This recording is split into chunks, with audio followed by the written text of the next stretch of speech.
Right,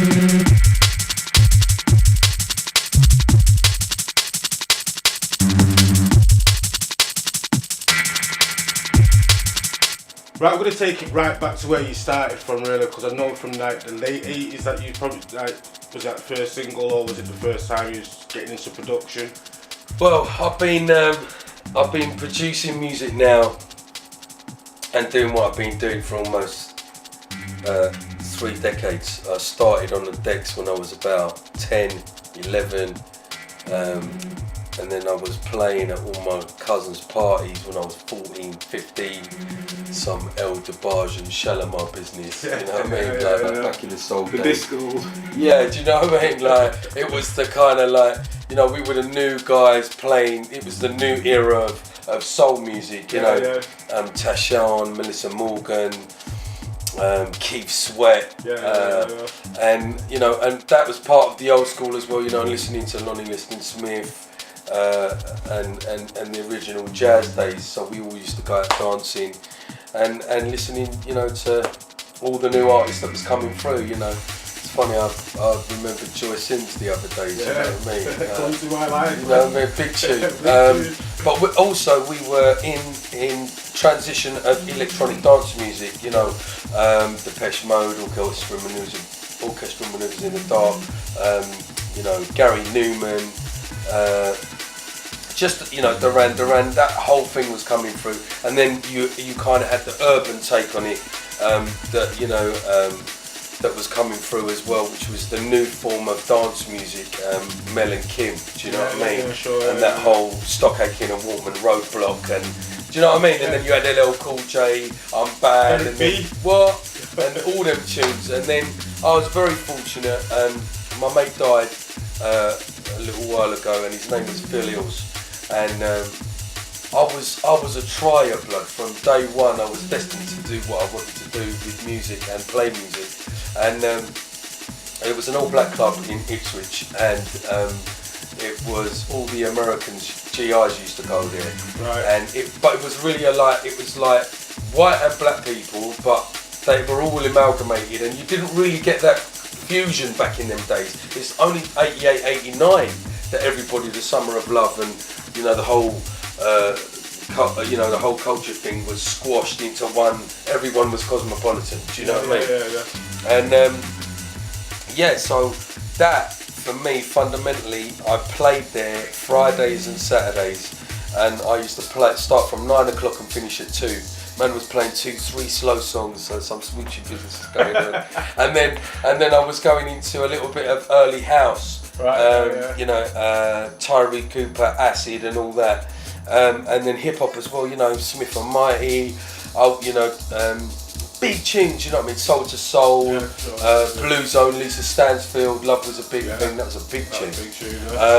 So you know, I worked the circuit. Before that, I was helping out. One of my friends set up mobile discos. I was doing gigs at school. Do you know what I mean? And just learning my craft. Yes, yes. 88 came, like 87, 88 came, and one of my friends invited the promoters of the Crazy Club to my brethren's house in Colchester. I'd already been on the circuit. I was playing at the Works in Colchester, the Tartan House. I was even fucking playing for Kenny Khan back then. Do you know what I mean? Blast from the past. That's why I've got to give props to Kenny. Do you know what I mean? And then I just matured. You know, I started DJing. I went to London.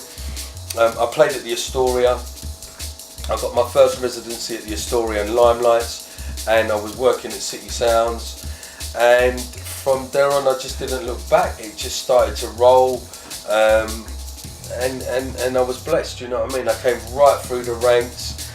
Obviously I was playing house music at Astoria for the Crazy Club, warming up for DJs like Paul Trouble Anderson, you know, Bad Boy, you know what I mean? Like, I've learned so much off of those guys, you know. Also people like Mr. C, Evil Eddie Richards, Colin Hudd, Paul Oakenfold, because them men were already established. They were doing what they were doing, and we were the new school coming in. And we were all playing house, do you know what I mean? We all played under one roof. And then kind of 91, 92, I done my first remix and they gave it to Ryder on the plate with a beat in it, and it was Orbital. Yeah, and it smashed it, you know what I mean? But then we was busting the 4th floor and the little break thing going on. Yeah, sure, yeah. And then I went on to fucking remix every Tom, Dick and Harry. I'd done Shades of River, Moby, Baby D, St Etienne, True Parker, and then I had all the tunes that I was, you know. So where did Jungle come? Where did you first hear Jungle? You thought yourself, right? Do you know what? It wasn't about even just. It was a format. You know, this is the problem. Everyone wants to fucking label it.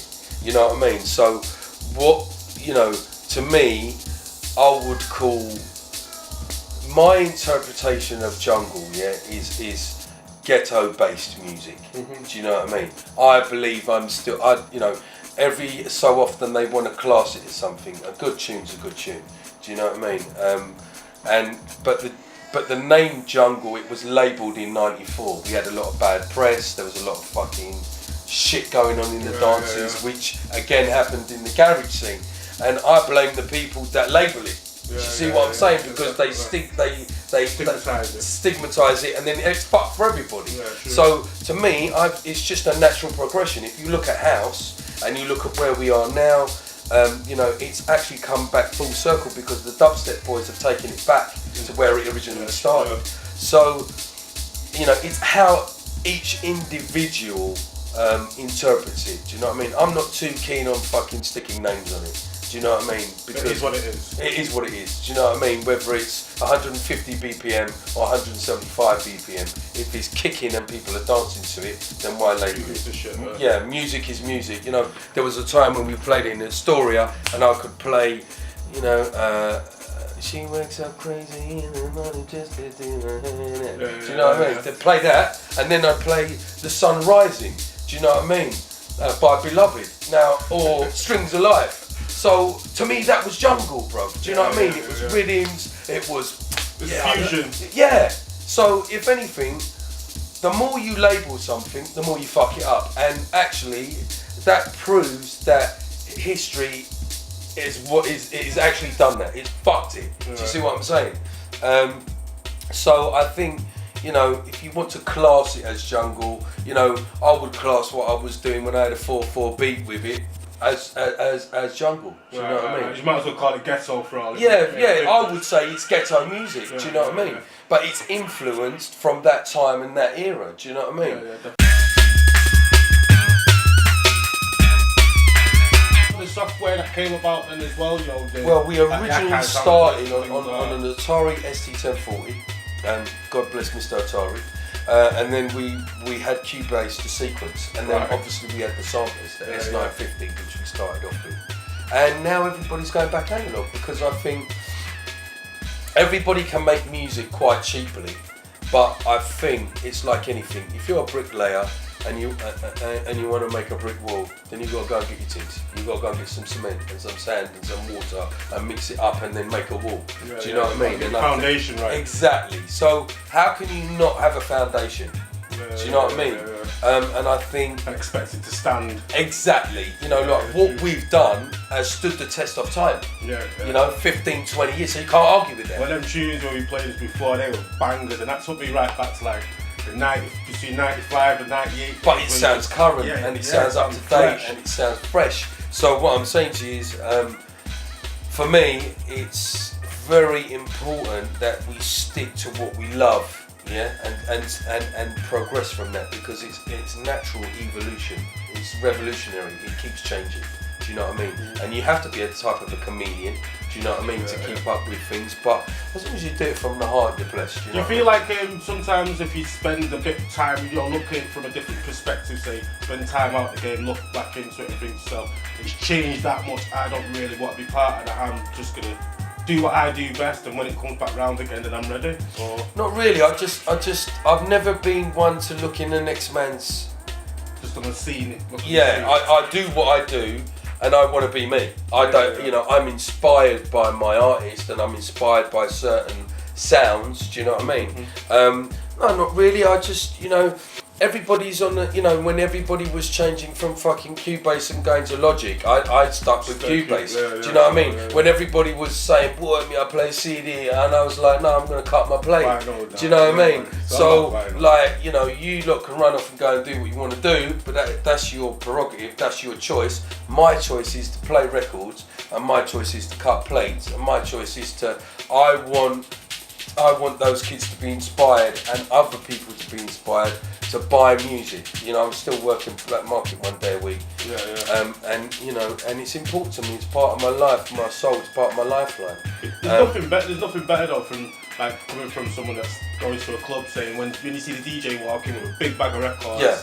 You know, I love that. I'm just saying that, you especially that 2 bags deep. You're like, yeah, this guy knows it. This exactly. Fat, right? And I'm come prepared. I'm come to mash up the dance. Yeah, you know what I mean? And I'm coming to execute my sound and how I play, and I want people to have a good time. But it's, for me as well, it's educational because I'm not just going to play any old thing. I've come to you know, I want to give you your money's worth. Do you know what I'm saying? And I want you to go home and go, fuck me, that was bad.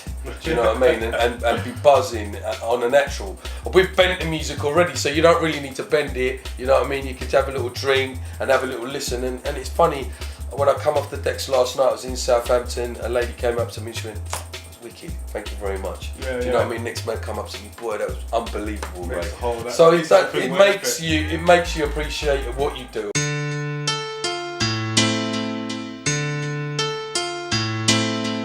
Let's talk a bit about Terrorist. Okay. Renegade. Well, you know, I made that tune in 4 hours, blood. You know what I mean? It was like I got to go out. I got to do what I got to do, and I got 4 hours to kill the tune. and that's how I used to make music. And I still do. I was at Blade Runners last weekend, and I made 3 tracks in like 1.5, 2 days. Do you know what I mean? And that's those ones that I played you. Did you know that when you wrote it was going to be a killer? Did you just know? Did you just not really, because I've done a lot of big tunes. Do you know what I mean? And you know, it's one of those tunes that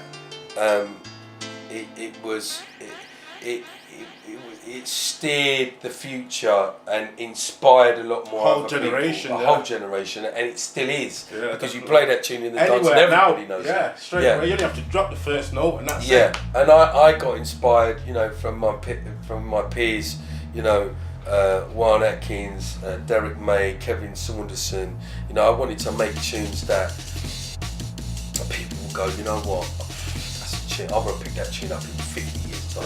You know what I mean? So, and you know, all the tunes I did, we done from the heart, you know what I mean? And I did purely, and also I didn't know too much about reggae.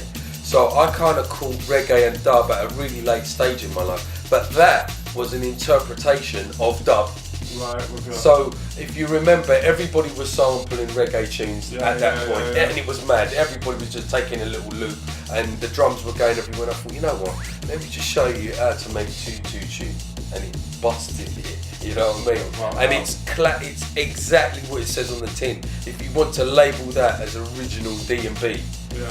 But reggae dub orientated, and it has. I mean, I remember being in Leicester Square one day, and I heard it coming out of some normal Sharon and Gary kind of club. I was like, well, that's my tune. You know what I mean? And I mean, I never expected anything because we came from nothing, blood. We didn't expect it. You just doing what you do. I just did what I did what I felt was right, and I love what I'm so passionate about what I do. Do you know what I mean? So when did you realise that it was such a big, such a huge success? I'd already had a string of hits before that. Do you know what I mean? And remixes, and so it wasn't really like to me. Turning point. No, because I'm always trying to push the boundaries. Like what you just heard there is pushing the boundaries. Do you know what I mean? So to me, it's I mean, I'm blessed. You know what I mean? It's one of those tunes that's never going to leave my side. I'm blessed for that. Do you know what I mean? And I know it's touched people in different ways. Do you know what I mean? It's definitely touched people, and I hopefully it's inspired people to go out and do wicked things.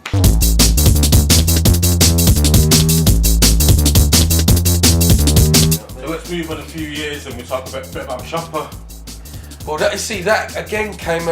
You know, I did Chopper, I did Terrorist, I did Yes Yes, I did Sing Time. Do you know what I mean? I did.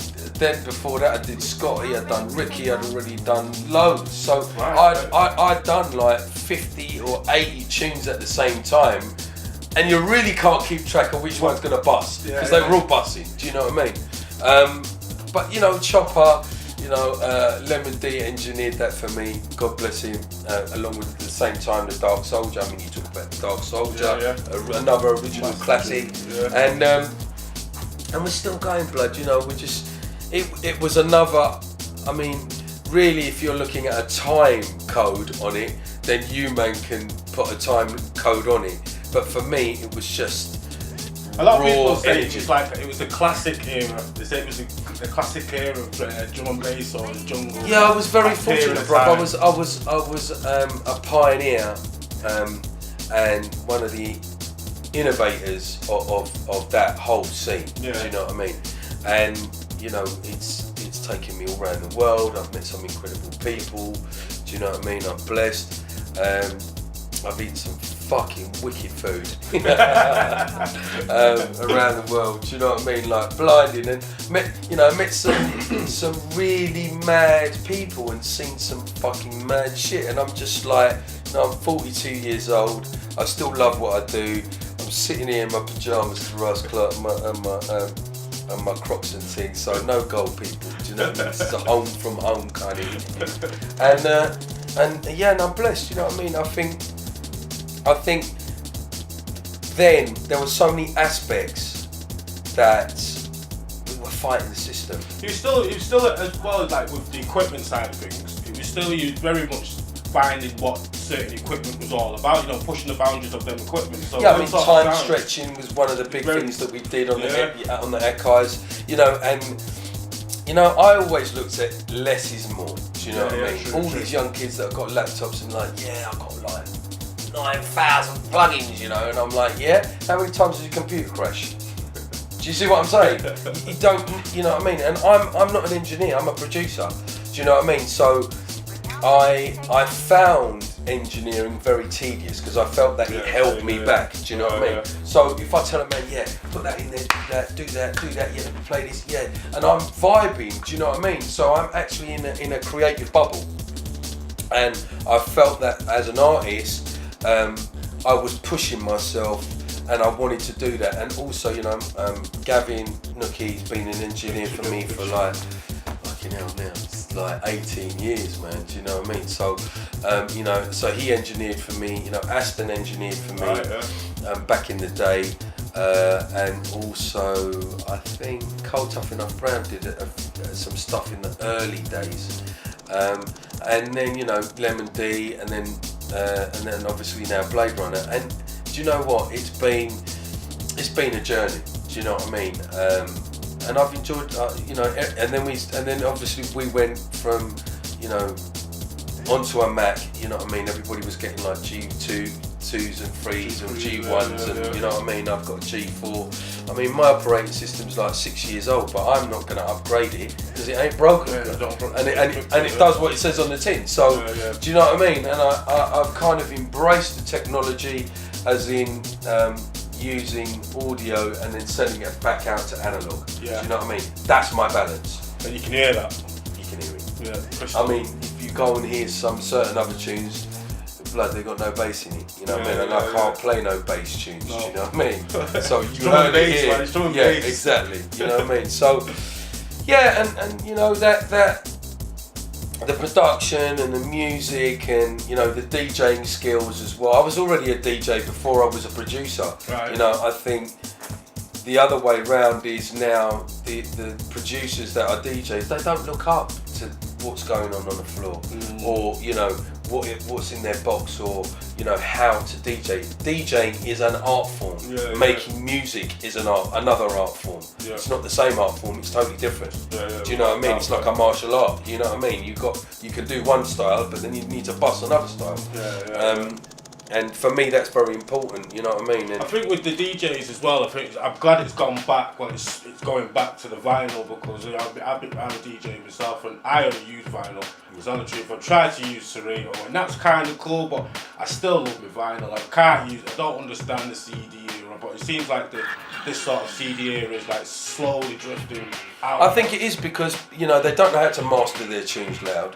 You know what I mean? And when you go and cut up dub plate, man's adding bass, mix, tops, you know what I mean? And you got to put something back in. Do you know what I mean? You can't just keep raping it out, because what you're going to achieve?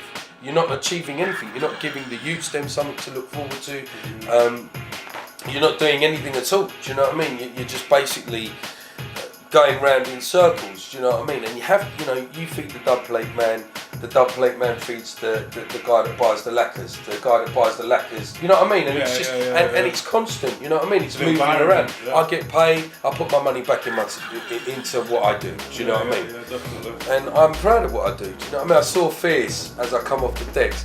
I had my 2 boxes. He went, fucking hell, mate, Kev. Still playing records? And I went, yeah, and so am I. And I was like, there you go. Do you know what I mean? Like, there's a few of us out there that still got that T-shirt, yeah, say vinyl, play vinyl, and it's important to me. It's who I am. Yeah. Do you know what I mean? I don't want to be regular. I don't want to do what, you know, the status quo. Like, yeah, you know, like, yeah. Do you know what I mean? I mean, it's funny. The other day, I made one of the tunes, and Blade Runner went out and played it, and he played it straight away. And I went, yeah, wicked. The technology and the instant thing. But I waited. You know, I cut my plate.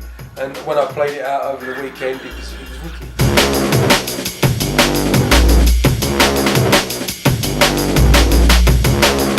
So let's take it to current day now. So we're talking about you've got like a whole generation really of tunes ready to come out. Are we going to put them out? Well, we're still doing what we're doing. I mean, we put out Blade Runner's album, Analog Bass, and that was, you know, he's an amazing artist, do you know what I mean? Before that, obviously, the album that I had out was with Daddy C, Twisted Anger. We've got another guy called Explicit, we've got another guy called Venom, I just signed some more guys called Lionfire, we've got The Dark Soldier, Alias.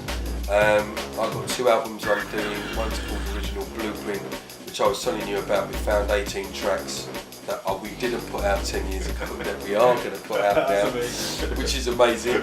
And then I'm working on my debut album, Silver Lion.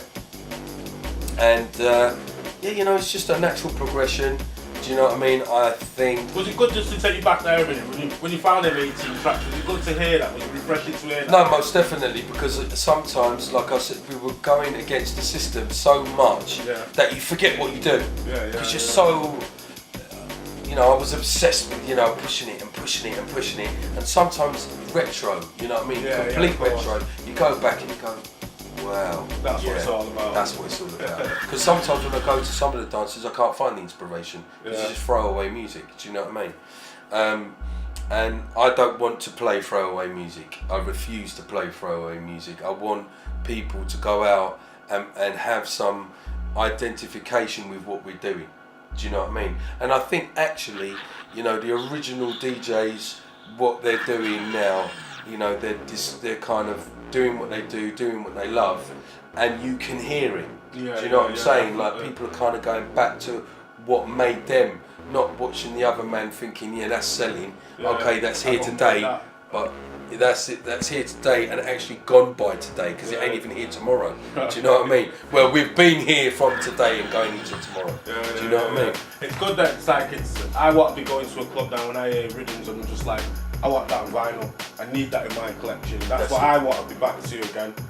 Well, you know, the rock boys are doing it, bands are doing it, they're selling 7 inches, why the fuck can't we? Do you know what I mean? And if it's about educating, then we must re-educate, do you know what I mean?